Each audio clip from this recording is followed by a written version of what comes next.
Le prochain thème de cette journée, c'est le proximity marketing. On l'a vu un peu plus tôt, le mobile s'impose progressivement dans la vente en ligne et auprès des e-commerçants. Mais le mobile, c'est aussi une formidable opportunité pour les enseignes de prendre le meilleur du digital et de réenchanter l'expérience d'achat en point de vente traditionnel. Pour en parler, je vais inviter Martin Ginglin, l'un des vice-présidents de la MMA France. Bonjour Martin. Bonjour. Pour donc un panorama des technologies qui rendent possible l'interaction dans les magasins. Exactement. Je vois des gens qui partent, le déjeuner n'est pas servi, ça ne sert à rien. Et puis en plus, on a gardé le meilleur pour la fin de la matinée. Donc, on va faire un petit panorama des différentes technos in-store et puis ensuite, on va laisser intervenir deux belles enseignes pour vous parler de leurs problématiques. Je me présente, je suis Martin Ginglin, je suis vice-président de l'association et puis je dirige une agence de marketing mobile. Et aujourd'hui, on va vous parler en 5 minutes. La zapette est où? Il n'y a pas de zapette. Elle est là. Elle est là. Ouais. On va vous parler rapidement des différentes technos qui existent dans le magasin. Alors on a fait le choix, parce que c'est assez large le magasin et on ne sait jamais comment l'aborder, on a fait le choix de se concentrer uniquement sur les technos d'interaction avec les smartphones de vos visiteurs. Pourquoi c'est un sujet d'actualité pour l'association? Pour des raisons. La première raison, c'est avant tout qu'on oublie que 90% du business, c'est encore en magasin, et que le mobile, même si on l'a vu avec Criteo, c'est en forte croissance, sur le m-commerce, même si le e-commerce est en très forte croissance, le business, c'est encore magasin. Et le mobile, ça peut être le meilleur ami des vendeurs et le meilleur ami des magasins pour accélérer les ventes. Et deuxièmement, parce qu'on voit dans l'association qu'il y a deux mondes qui se rencontrent. Le monde du offline, le monde de la PLV, des flyers, des kakémonos, et le monde digital, l'écosystème digital, qui met le pied dans la porte du magasin avec le Bluetooth, avec le Wi-Fi, avec ses écrans connectés. Et donc on s'est dit qu'il fallait monter un sujet aujourd'hui, et puis dans l'association, de plus en plus, on accueille des performeurs du in-store. Quelle techno pour interagir dans le magasin et surtout pour quel objectif? Parce que c'est bien beau d'arriver avec une vision techno, mais encore faut-il avoir des objectifs. Le premier objectif, c'est le tracking. Et ça, c'est vrai que l'écosystème digital a cette fâcheuse habitude de tout vouloir traquer. On est un peu des enfants gâtés dans le digital, on est habitué à avoir absolument toutes les stats, que ce soit de l'affichage, du clic, impression, les conversions. Dans le magasin, c'est beaucoup plus pauvre. Donc c'est vrai que quand on parle avec des responsables magasins versus des responsables digitaux, ils ne comprennent pas, ils ne parlent pas la même langue. Et donc ces différentes technos peuvent interagir avec le smartphone pour traquer dans le magasin, pour avoir des points, pour avoir des visites, pour avoir des zones chaudes, des zones froides. Donc ça, c'est le premier usage. Deuxième usage, c'est des usages d'activation, des usages de push. Voilà, il y a des pros et des contre. Des personnes qui pensent que faire du push en magasin, c'est Big Brother, et puis on l'a vu avec Neil Avant, qui n'est pas forcément à l'aise avec tout. Mais on peut en tout cas utiliser ces technos pour activer, pour du paiement, pour de la fidélisation, pour du push promotionnel, pour de l'information autour du service, et puis aussi des usages pull, on va le voir. Et puis enfin, on a tendance à l'oublier également, mais on peut se servir des techno in-store en dehors du magasin. Une fois qu'on a mis une espèce de cookie magasin, on va pouvoir retracer les personnes et les retargeter derrière. Donc c'est ce qu'on appelle le retargeting offline, qui commence à émerger, qui est encore petit, mais qui voit le jour après le retargeting online que tout le monde connaît. Quelle techno on va pouvoir utiliser? Il y en a beaucoup. On s'est focalisé donc uniquement sur celles qui interagissent avec le téléphone. Le Bluetooth, l'ultrason, le QR code, la reco d'image, le Wi-Fi, le NFC. Je ne l'ai pas dit, mais ça fait suite à un document qui a été produit par la Mobile Marketing Association et qu'on pourra vous envoyer par la suite. On va commencer par le Wi-Fi. On commence souvent par là parce qu'en France, il y a des taux de reach qui sont très très bons sur le Wi-Fi, bien supérieurs au niveau européen. Et puis souvent dans les magasins, il y a déjà un Wi-Fi. Donc ça peut être une fausse bonne nouvelle parce que c'est un Wi-Fi qui est souvent privé, qui n'est pas forcément fait pour accueillir 10 000 connexions par jour. Mais en tout cas, c'est un Wi-Fi qui existe et qui permet de commencer à faire du tracking. Et puis, autre bonne pratique ou mauvaise pratique, c'est selon, c'est que le Wi-Fi peut servir à capter. On peut demander l'adresse email en contrepartie d'une connexion Wi-Fi dans le magasin. Voilà, donc il y a des usages qui commencent à émerger sur le Wi-Fi et c'est souvent par là qu'on aborde le sujet du in-store. Et c'est un très bon outil, notamment pour le tracking, pas trop pour l'activation. Le Bluetooth. Alors le Bluetooth, ça fait rire l'écosystème parce que c'est redevenu branché il y a 2 ans, 3 ans, quand Apple a dit qu'il y avait iBeacon et que le Bluetooth était remis au goût du jour. C'est une techno qui existe ni plus ni moins depuis 20 ans. Donc tout le monde l'a peut-être utilisé dans l'écosystème mobile, mais c'est Apple, donc ça redevient branché, et donc on en reparle. Et donc Google contre parce que Beacon, je vous passe comment ça marche, mais c'est une petite balise qui permet d'interagir avec le smartphone via les techno Bluetooth.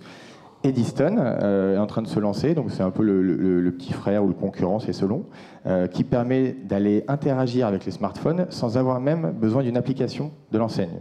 Donc il faut toujours le Bluetooth activé et l'opt-in. On n'y déroge pas, mais Eddystone, sur certains navigateurs comme Chrome 42 et puis certains OS à partir de Marshmallow, permettent d'interagir avec un smartphone au magasin sans passer par une app, mais en passant par du web mobile. Donc le Bluetooth, on en voit de plus en plus. Il y a eu beaucoup de POC en France, je dirais une vingtaine. C'est en train d'accélérer. Et puis si tous les acteurs s'y mettent, si les magasins mettent des affiches pour dire activez votre Bluetooth à l'entrée, on va avoir des cas, j'en suis sûr. L'ultrason, on en parle un petit peu, ça fait un peu peur l'ultrason. Et puis les animaux n'aiment pas dans les magasins parce que ça peut un peu arriver à leurs oreilles, mais ça n'arrive pas à l'oreille des humains. Et ça permet d'interagir encore une fois avec les smartphones via le micro du smartphone. On a tendance à l'oublier, il y a aussi un micro dans les smartphones. Et ça peut être une alternative crédible au Bluetooth. Donc aujourd'hui, on peut le faire en standalone. Parce qu'il y a beaucoup de magasins qui diffusent du son, de la musique pendant votre attente. Donc on peut l'utiliser. Et puis aussi des prestataires qui proposent d'embarquer et l'ultrason, et le beacon, et le Wi-Fi dans une même box pour pouvoir avoir un reach le plus grand possible. Le code de 2D, 1D, le QR code, ça fait 20 ans qu'on l'enterre et puis ça fait 20 ans qu'il est toujours là.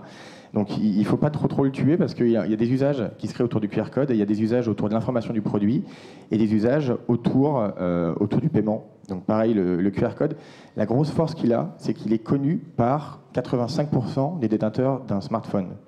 Mais il est utilisé que par 15%, souvent parce que le magasin ou la marque ou l'annonceur ou l'agence a fait de mauvaises recommandations et puis a dit que le contenu de mettre un site web derrière ou de mettre juste une information légère derrière était suffisante. Non, il faut créer l'envie derrière le scan du QR code. La reco d'image, donc le grand frère du QR code. L'avantage, c'est qu'on n'a pas besoin de passer par un lecteur de QR code et que c'est beaucoup plus universel. Voilà. En revanche, pour l'instant, ça marche bien sur une image à plat, ça ne marche pas encore très bien sur du mouvement dès qu'il y a des jeux de lumière, d'ombre, etc. Mais c'est peut-être l'avenir parce que les technos s'améliorent et que c'est assez simple. L'inconvénient, en revanche, c'est qu'il n'y a pas de marqueur. On ne dit pas vous pouvez scanner cette image, il faut le savoir. Donc il faut qu'il y ait de la publicité en magasin qui est faite pour dire scanner ces choses-là. Et puis le sans contact, on sent vraiment plus qu'un fourmillement, pas encore un décollage, mais ça s'accélère sur du paiement, ça s'accélère sur pas mal de choses. Et donc on va passer, mais on a beaucoup de cas qui montent et qui donnent confiance au marché. Et puis Apple s'y est mis. Donc quand Apple Pay va débarquer, et ils ont fait les US, ils ont fait les UK, ils vont faire la Chine, et puis la France va pas tarder à arriver dans les magasins français, on sent qu'il va y avoir une prise de conscience de l'efficacité du NFC. Et puis en plus, ils vont le coupler, a priori Apple, avec Passbook. Et donc ça va aussi permettre un regain de Passbook parce que pas beaucoup de personnes utilisent Passbook en France. Quelques use cases, et puis après on laissera la parole à la table ronde. Le premier, c'est sur le guidage des personnes en magasin. On peut le faire, là c'est du POC, on peut le faire via de la LED. Donc les ampoules peuvent permettre d'interagir avec le smartphone pour guider. On peut le faire via Beacon, c'est ce qu'a fait Galerie Lafayette. Et puis on le voit aussi par ultrason. Donc tout ça, ça reste à l'état de POC, mais c'est pour dire qu'on peut utiliser le smartphone soit avec de la géoloc, soit avec du Wi-Fi, soit avec des LED, soit avec du beacon, soit avec de l'ultrason. Mais en tout cas, pour les magasins, alors je pense que c'est les magasins au-dessus de 100 mètres carrés pour lesquels c'est intéressant, mais on peut les guider. Voilà. Deuxième usage, l'infoproduit. C'est vrai qu'il n'y a pas tout le temps autant de vendeurs que vous aimeriez. Et donc, mettre des QR codes, mettre des codes EN à côté de vos produits pour permettre aux gens d'interagir, c'est ce que propose cette marque de cosmétiques. Zalno va plus loin en disant prenez en photo ou scannez un vêtement et puis directement vous le mettrez en panier. Donc la promesse est plus aboutie. Mais en tout cas, ces technos peuvent permettre d'accélérer le commerce ou d'accélérer l'information. Le push, alors ça c'est un usage premier du in-store. Pizza Hut, McDo ou même Target aux US le font de plus en plus. Soit c'est du push serviciel, type vous avez fait une commande McDo, vous recevez un message qui dit votre commande est prête, veuillez la retirer à la borne ou veuillez la retirer à cette caisse. Soit c'est du push marketing. Il faut faire attention parce que le push marketing, ça fait très Big Brother, c'est très intrusif. Donc il faut vraiment aller vers de l'opt-in avant de faire ça. Accélérer l'achat, il y a deux use cases. Le premier, c'est pour un restaurant qui propose depuis l'application, je suis dans le restaurant, je choisis ma table. Voilà. Et puis surtout, l'app qui peut faire peur à beaucoup de retailers, c'est l'app de showrooming par excellence, c'est eBay qui la propose. Elle dit, vous êtes en magasin, vous avez l'application eBay, vous prenez en photo n'importe quel produit et je vous la mets en panier dans mon application. Donc je suis chez le magasin concurrent, je vais faire un achat mobile directement. Voilà, donc c'est une application qui n'a pas beaucoup d'amis parmi les retailers. Et puis enfin le paiement mobile. Le paiement mobile, c'est quand même... ça fait longtemps qu'on en parle, ça commence à arriver. Il y a évidemment Starbucks qui s'y met depuis longtemps et qui ont lancé récemment le No Time No Line. C'est une solution qui permet d'acheter avant son café et de passer très rapidement en caisse, de faire un paiement avec son mobile et de retirer son café, ce qui est des gros enjeux d'attente et donc de chiffre d'affaires perdu. Auchan, on l'a vu, qui commence à proposer, alors c'est encore d'époque, mais de flasher un QR code pour payer. Donc le QR code revient encore une fois. Et puis ben, super use case, encore une fois c'est Apple, ils sont un peu énervants, mais ils proposent, c'est pas partout dans le monde, mais ils proposent à un consommateur, un visiteur, de rentrer dans la boutique, de faire son achat lui-même et de partir. Donc l'expérience est totalement changée par rapport à ce qu'on connaît. Le visiteur n'a parlé absolument à personne. Il a payé tout seul avec son compte iTunes. Il est parti. On espère qu'il n'a pas volé, mais en tout cas, il a une expérience qui est totalement nouvelle dans l'écosystème. Donc en résumé, il n'y a pas de mauvaise techno. Il ne faut pas enterrer les technos. Il y a juste des usages différents. On a fait cette grille que vous retrouvez dans le document qui permet d'avoir un peu une lecture sur les technos utilisés en fonction de vos besoins. Et puis, il ne faut pas uniquement se concentrer sur la techno. Ça, c'est la partie émergée de l'iceberg. Il y a aussi toute la logistique et l'environnement. C'est-à-dire que quand on met les pieds dans le magasin, on se rend compte, nous, écosystème digital, qu'il y a des choses qu'on ne connaissait pas, type la société de ménage qui a mis un coup de pied dans la prise, et donc ça débranche un dispositif. Moi, personnellement, on a travaillé avec un retailer, on avait mis 250 beacons dans 250 magasins. Il y a un tiers des responsables de magasins qui ont balancé les beacons après l'opération, qui n'ont pas compris que c'était quelque chose de pérenne et qu'ils pouvaient utiliser toute l'année.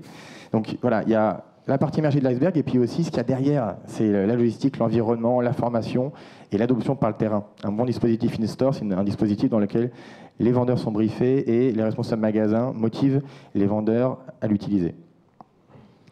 Et puis on finit par le consommateur, on aurait peut-être dû commencer par lui. Très important, c'est l'opt-in. C'est-à-dire que quand on demande aux consommateurs, ils ne veulent pas être tracés sans l'avoir demandé, ils ne veulent pas recevoir des pushs sans l'avoir demandé, donc il faut avoir une démarche d'opt-in. On n'a pas envie de se refaire dans le magasin ce qui s'est passé avec l'adblocking. Donc il faut que l'écosystème se mobilise pour, à minima, afficher quand ils sont tracés ou quand ils sont pushés, et si possible, de faire une demande express. Ce que dit la CNIL, c'est une demande éclairée et volontaire de la part de l'utilisateur pour être tracé et pour recevoir des pushs. Et puis pour ouvrir un petit peu nos chakras, rapidement, on parle du point de vente, mais le point de vente arrive chez vous. Et c'est vrai qu'on a vu des super use cases. Amazon qui a innové avec ses boutons qui permettent d'acheter, de faire de la recommande pour sa lessive par exemple sans aller dans le magasin, avec Evian qui permettait d'avoir du réachat directement sur son frigo avec une goutte, et puis Chronodrive qui a un peu emboîté le pas d'Amazon. On a vu aussi Darty qui a fait son bouton pour faire du SAV à domicile. Donc le magasin se mobilise, se digitalise, vos foyers se mobilisent, et donc tout l'écosystème, voilà, la boucle est bouclée. Un dernier mot pour finir, j'ai vu un super tweet tout à l'heure qui disait « À 10h, j'ai appris que l'email était pour les vieux. À 10h30, j'ai appris que l'application était morte. » Le sujet de ce jour, c'est que le magasin est en train de renaître. Voilà, merci.